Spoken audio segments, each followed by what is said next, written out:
What's up, guys? It's me, your old pal, Magnemite. Is that... Hold up. Magnemite.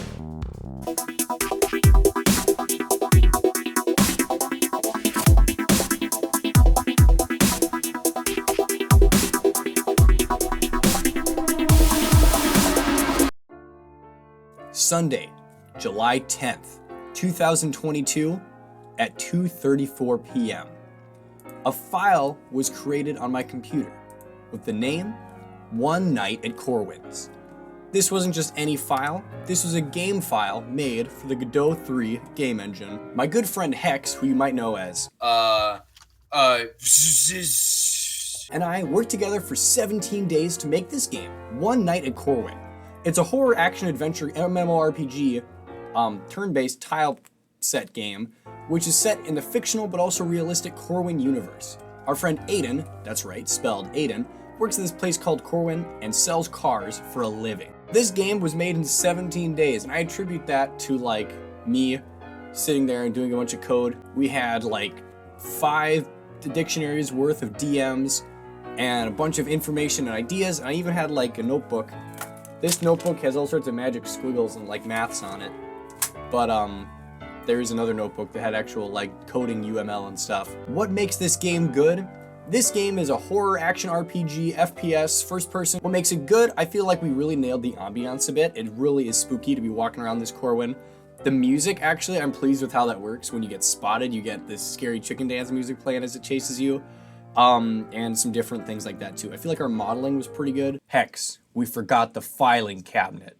Dang it. The bad, I feel like the difficulty curve was set a little bit too high in the beginning, which is partially my fault. That was the one part, it was the day before release, and because we were in kind of a tight deadline, and I was thinking, okay, the difficulty just isn't as difficult, so I added in a few things to make the chicken laser you, and that wasn't as good. In playtesting, you'll see that definitely made for not the easiest experience, because there's easy mode and there's also insanity mode.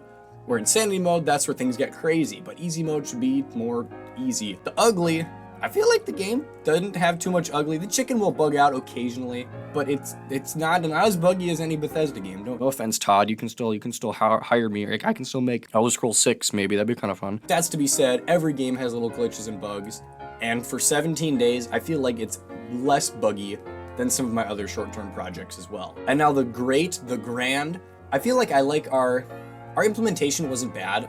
There's a lot of, indie first-person horror experiences out there, and ours is similar-ish. I think there are definitely some tense moments. The chicken AI is intelligent, but not like those crazy, Obunga, which chase you around in Gmod. It's kind of more like one that you can outsmart, but that also is pretty tricky and can actually cleverly pinpoint your position. If you do certain actions, there's a few actions in the game which will alert the chicken to your location, so it'll come after you. But if you can play it smart and play it quiet, then the chicken should leave you alone for the most part. But also the map design is pretty good. I would almost put that in the good category, slightly bordering into the ugly. I feel like there definitely are things we could tweak with the map, make it even a little more open, a little bigger even. But for a 17-day game, it's pretty darn good. So I think next up we're going to show a couple of clips here from some fun gameplay of this game. Headphone users, you might want to turn it down a little bit. Green screen. Oh no! You don't have the right key! What the stupid chicken? You don't have the right key!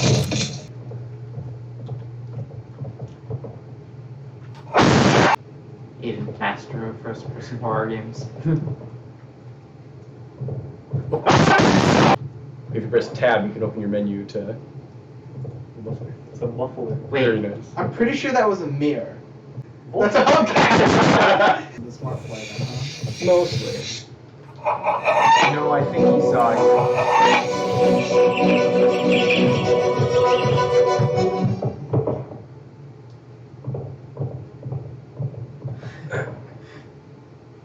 Big old boots. Stomping around. Where's the night vision mode? Oh, that's a good, we should have put in night vision mode. If you liked what you saw, if you enjoy Magnemite's goofy game content, you can actually play this game. This is available online. Go to the Brimless Games link in the description below to play One Night at Corwin. If you can beat the chicken, send me your high score. Maybe by the time you play it, there'll be like a speedrun clock in there, but I kind of doubt it. But just set your timer on your phone and then be like, hey, Magimite, I'll be in 10 seconds. You owe me a soda. And I'll be like, it's pop. Yeah, I think we got Spencer on the mic here. Spencer, was there anything you wanted to add about the game? I actually worked in that office before you. I'm finishing up my last week now, as a matter of fact, so